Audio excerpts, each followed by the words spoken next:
नमस्कार मित्रांनो, परवा तुम्ही चर्चेचा विषय ऐकला असेल सांगोला बाजारामध्ये की एक मुरा जातीची म्हैस होती, 4 लाख रुपयाला विकली होती. त्याचं आता मालक येत आहेत. मालक नमस्कार. पहिलं आपलं नाव सांगा पूर्ण. माझं नाव सुनील सुरेश मेटकरी, सांगोला. आता हे म्हस तुम्ही कुठनं कशी आणली होती काय एवढी माग? ती हरियाणातनं पहिल्या वेताला आणलेली. हा हा, इथे एक वेत पिळलेलं, दुसऱ्या वेताला आपण खरेदी केली. त्या तुम्ही केवढ्याला खरेदी केली त्यावेळेस? आपण 3,50,000 खरेदी केली. म्हणजे 4 लाखाला विकली, म्हणजे दूध किती देत होती काय ते? दूध ती आपल्यापाशी होती तेव्हा 20-22 लिटर दूध पिळली. एका टायमिंगला का 2 टायमिंग? 2 टाइम. म्हणजे इथं आणल्या पण त्याचं खुराक पाणी कसं होतं म्हशीचं काय? चांगलं होतं खुराक पाणी हे, म्हणजे व्यवस्थित सांभाळणं, धुणं पाणी हे सगळं व्यवस्थित सगळ्या ठिकाणी. म्हणजे आता तिकडं हरियाणावरून आणायच्या मशीन इथं सांभाळ, म्हणजे वातावरण शूट होत नाही वाटतं, कसं असतं नाही होतंय की काय, मग एखाद्या म्हशीला तसं होते तसं काय नाही होते त्याचं. आता मी बऱ्याच ठिकाणी ऐकलं बाबा वातावरण शूट होत नाही, बाहेरनं म्हशी गाय आणायच्या म्हणजे. नाही होते तसं काय एवढे प्रॉब्लेम येत नाही, पण कसं आहे तिथं पण गेलं तरी व्यवस्थित जायला लागते. हरियाणामध्ये गेलं तरी पण म्हणजे माणसं आणि आपल्यातली माणसं काय करायला लागली ते आता इथल्याला सोडून बाहेरच्या माणसांना मोठं करायला लागली. एवढा विषय आहे, दुसरं काय. हा, म्हणजे आता तुमचा किती वर्षाचा व्यापार आहे काय? आमच्या आजोबापासून म्हणजे वडील आजोबा. तुम्ही कोणत्या कोणत्या भागात जाता म्हशी घ्यायला? म्हशी आपल्या आटपाडी हा म्हणा, परत काष्टी. हा. आणि काय बाहेर कुठपर्यंत जात असं काय, म्हणजे आपलं राज्य सोडून बाहेरच्या हो, राज्यात? गेलतो हरियाणा. किती आणले होते त्या हरियाणाला तेव्हा 2 गाड्या आणल्या होत्या हरियाणा. म्हणजे किती आणते एका टायमिंगला म्हशी किती? 9 गाडी येते ते. 9. हा, म्हणजे आपल्याकडे किती बजेटच्या म्हशी असते त्या, कसं असते काय? आपल्याकडे असते ते 1,00,000 1,15,000 असते त्या, 1.5 लाखाच्या 2 लाखाच्या असते. कायम आपल्याकडे माल अवेलेबल होय, असतो मला. कायम कंटिन्यू असतो आपल्याकडे. म्हणजे आता ते 4 लाखाची म्हस विकली, म्हणजे कुठल्या कोणी घेतली? व्यापाऱ्याने घेतली हो, का ती शेतकऱ्या? हैदराबादच्या एका नामांकित एका शेतकऱ्याने. शेतकऱ्याने घेतली म्हैस. ती म्हणजे त्या म्हशीचं असं वैशिष्ट्य काय होतं एवढी महागी? म्हैस म्हणजे आता ती म्हैस त्या मापाची, आता ही पण आहेत की लाखाची पण आहेत, 1.25 लाखाची मसर मिळते, 80,000ची म्हैस आहे. पण त्यांना काय तर त्या म्हशी दिसल्याशिवाय त्यांनी एवढी मोठी खरेदी केली. सगळ्यात उत्कृष्ट म्हैस ती बाजारात ठरली काल. तरी वजन किती असेल म्हशीचं? वजन तरी 500च्या आसपास येईल. 500 किलो. 500. म्हणजे भरपूर मोठी होती मला. हो, भरपूर. म्हणजे ती तुम्ही आता तयार केलेली म्हस होती का रेड्यापासून तयार होती का आपली सिव्हिल वरनं? सिमेंटवरनं तयार झालेली म्हैस होती ती.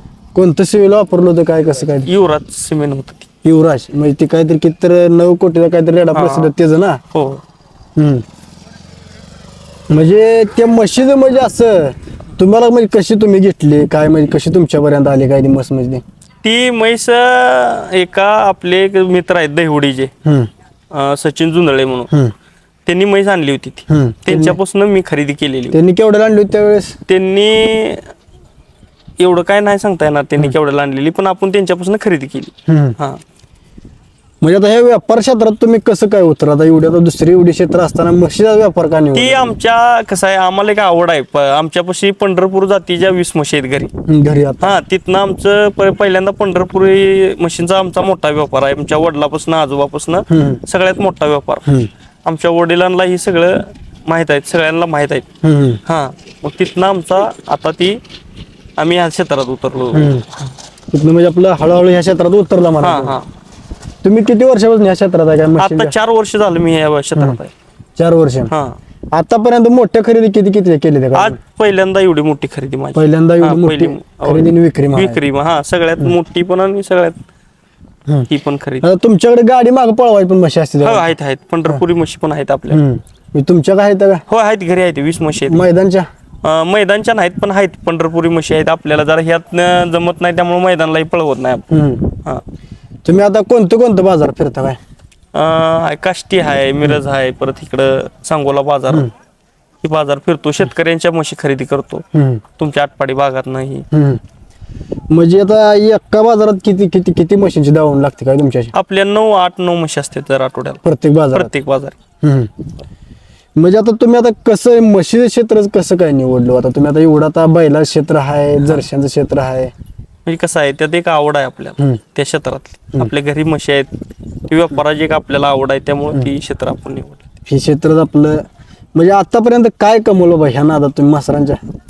अहो सगळं आपण कमवलं ते त्याच ह्याच्यावर कमवलं. म्हणजे काय काय कमवलं तरी आता म्हशी ह्याच्यात? हाय आपलं चांगलं आहेत 10-15 एकर रान आहे आपल्याला.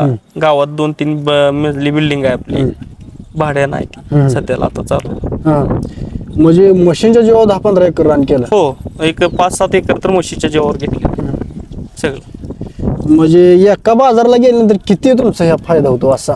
म्हणजे कसं असते आता शेतकरी पण ही झालेत, आता ती शेतकऱ्यांचं ह्याच्यावर राहतं ना.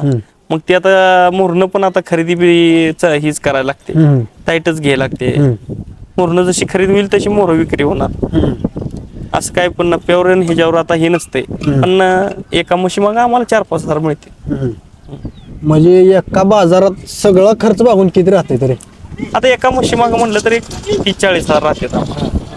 एका म्हशी माग एखाद्या म्हशीत राहतात म्हणायला. एखाद्या म्हशीत आता सांगा मला ही खर्च आमचा ही करून घालून आम्हाला 10-15-20 हजार राहिलं एखाद्या म्हशीत, तर एखाद्या म्हशीत 4-5 हजार राहतील. असंच की बाकीच एवढं काय.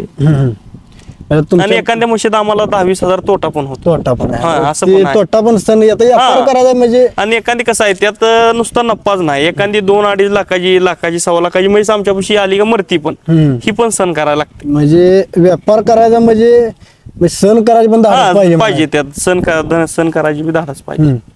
म्हणजे सण केलं तर पुढे व्यापार आहे मला. हा, आता माझ्यापाशी 1-2 म्हशी मेलेत पण माझ्या, असा विषय काय. एखादी म्हशी शिकली तर पण आता ह्यात माझ्यापासून आणल्यावर माझ्या घरी 2 म्हशी आल्यावर ती ही होऊन काय म्हणा तिचं अंग वगैरे बाहेर आलं का ती म्हशी काय मरतेत पण, असा विषय.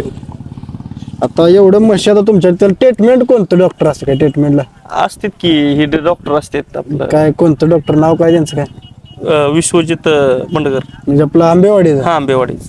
त्यांचं सांगोल एवढं लांब हो, येते कंटिन्यू आपल्यात तीच असते, डॉक्टर असतात कंटिन्यू. हो, कंटिन्यू. आता बैलांचा व्यापार करता का? नाही, बैलांचा नाही कधी. ओनली म्हशीच फक्त आपल्यात असते. आणि आपल्याला बैला जाण हे काय जमत नाही. म्हशी घेताना असं तुमची म्हणजे कशी पारखता हो मस्त? तुम्ही आता घ्यायची म्हणले मस्त, आता पंढरपुरी घ्यायची म्हणजे मस्त. पंढरपुरी म्हशीला कशी जात असली का ओळखू येते लगेच म्हैस. म्हणजे पंढरपुरी असू द्या, साधी असू द्या, किंवा दुगल मधली असू द्या, कर्नाळी जातीची म्हैस असली, जाफर असली, तर ह्यात म्हशीचं हे येतं ना. प्रत्येक म्हशीला जात आहे. जात किती असले म्हशींच्या जाती? आता म्हशीच्या जाती अशा भरपूर आहेत, सांगता येणार यांना पण भरपूर म्हशी जाती. आपल्या भागात किती चालते तरी? आपल्या भागात दुगल जात, प्युअर मुरा, हरियाणावरून आणलेली, अशा 4-5 जाती चांगल्या चालतात. चांगल्या होय, आपल्या आटपाडी भागात ही दुगल मुराच बऱ्याच आहेत ना. मग इकडे दुगल चालती, परत अजून देशी, गवराळू, पंढरपुरी म्हैस पण भरपूर चालते आपल्या इकडं. आता ओरिजिनल मुरा घ्यायची म्हणजे काय बघितलं जातं? मुरा म्हस ओरिजिनल कसं असते, मुरा म्हशीची शिंग म्हणा, तिची कास, तिची शरीराची रचना, ही ओरिजिनल म्हशीला ओरिजिनल म्हशीला ओरिजिनलच असते. सगळं ओरिजिनल दिसतंय. तिला कुठं डाग नसतो. ह्याला ओरिजिनल म्हैस म्हणतात. तिची शिंगाची क्वालिटी बघितली जाते, तिच्या तोंडाचं, तिची शरीराची पूर्ण ही बघितली जाते, कासाची ठेवण, तिथल्या तिथं असली 4 साडात अंतर, ही बघितलं जातं सगळं. आता पंढरपुरी ओरिजिनल म्हणजे कशी ओळखायची? ती काय शिंगावून काय ओळख? हा, शिंग म्हणा, तिचं शिंग बुडातनं गोल असतंय. जातीला पाक, तिला ओळखणं, माणसाने एक माणसाला ती एकाच माणसाला दूध देणं, ही पंढरपूर जातीची ओळखण आहे. ती आता दुसरे कसं आहे, दुसऱ्या म्हशीचं कुठल्या पण म्हशीचं ती कधी बी कोणाला दूध देते, पण ही पंढरपुरी म्हैस अशी आहे की ती एकाच माणसाला दूध देते. ज्या माणसाच्या हातावर आहे त्या माणसाला दूध देणं, त्या माणसाला ओळखणं, त्याच माणसाच्या मागं पळणं म्हणा, ही पंढरपूर जातीची. पंढरपुरी मशीन म्हणजे असा फाऱ्या फडकवलं म्हटलं का ती? हो, ती आता ती घोंगड म्हणा, आपली ही गाडी म्हणा, यमा गाडी आहे ती, त्या गाडी मागे पळणं, त्या गाडीचा आवाज आला का उठून उभं राहणं, बघणं, त्या मसरांची एक जात. मी तुमच्याकडे कोणतीही म्हस घ्यायची म्हटलं की अवश्य तुम्हाला संपर्क केला पाहिजे. 100% कुठलीही म्हैस असू द्या आपण घेतो, त्याचं काय नाही. योग्य दर काढून. आपला मोबाईल नंबर सांगा एकदा आपल्या पब्लिक असणे. 9561 33 0381. तर मित्रांनो, हे आपलं सांगोल तालुक्याचे एक सुप्रसिद्ध व्यापारी आहेत. यांच्या आजचे 4 लाखाच्या म्हशीविषयी माहिती, यांचा पूर्ण व्यापार लाईनीचा पण यांनी आपला अनुभव सांगितलाय. ह्याविषयी माहिती तुम्हाला कशी वाटली हे आपल्याला कमेंट करून नक्की कळवा. व्हिडिओ आवडल्यास लाईक करा, शेअर करा, आपलं चॅनल सबस्क्राईब करा आणि तुमच्या मित्रांपर्यंत पण व्हिडिओ पोहोचवा. धन्यवाद.